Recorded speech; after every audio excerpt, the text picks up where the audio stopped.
Bonjour et bienvenue, voici notre tour d'horizon économique, géopolitique, sanitaire et boursier. Nous sommes le mercredi 30 septembre, dernière journée du trimestre, et pour comprendre comment se porte la planète finance, c'est sur la bourse au quotidien et nulle part ailleurs. L'épisode du jour s'intitulera La médiocrité du débat présidentiel a passé le bang supersonique.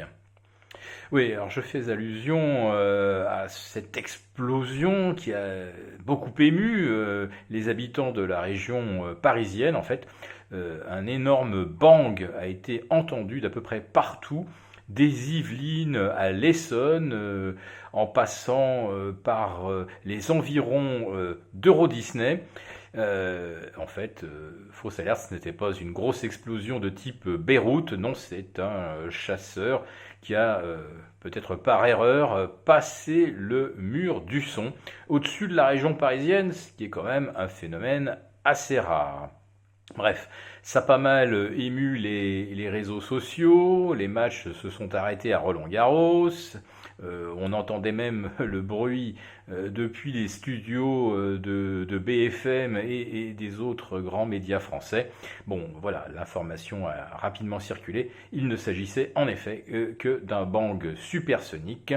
Et à propos de bang, hier soir, ça fait bang sur le plateau qui hébergeait le débat Trump-Biden.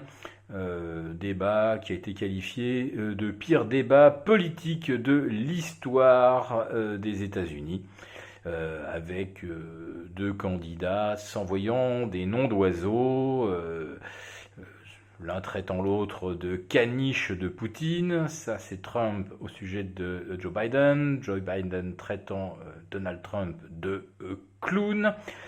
Mais ce qu'on retiendra peut-être, parce que c'est la phrase la plus inquiétante, Trump a dit que le résultat des présidentielles pourrait ne pas être connu avant plusieurs semaines.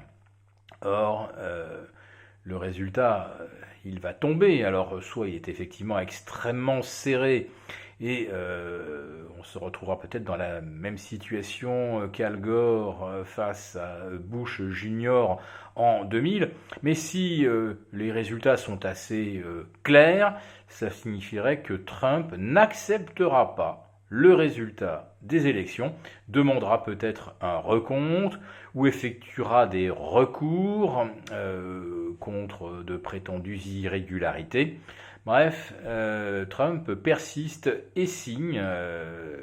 Pour lui, le résultat des élections risque d'être truqué et il se veut bien sûr le garant d'un résultat qui ne souffre aucune contestation, alors qu'il sera donc le premier à contester. Alors est-ce que ça impressionne les marchés ? Pas trop, si on voit les places européennes perdre 0,5 à 0,6%. Ce matin, la bourse de Tokyo, elle a terminé en baisse de 1,5%.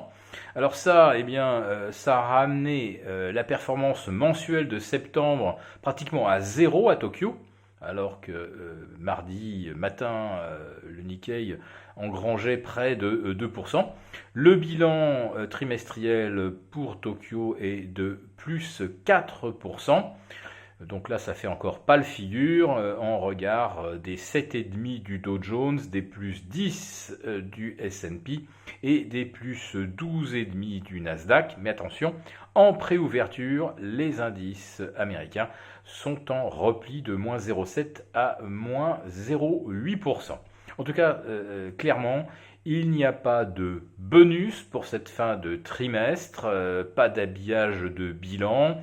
Un trimestre qui restera quand même un des plus profitables des 20 dernières années à Wall Street, mais ce ne sera peut-être plus le record de hausse que l'on pouvait encore observer fin août, puisque à fin août, rappelez-vous, on avait la plus forte hausse du S&P depuis 1986 et du Dow Jones depuis 1984.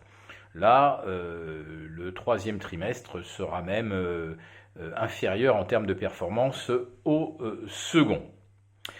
Alors, l'une des leçons qu'on peut tirer quand même de ce troisième trimestre, de cette fin de troisième trimestre, c'est que la polarisation ne s'est pas démentie.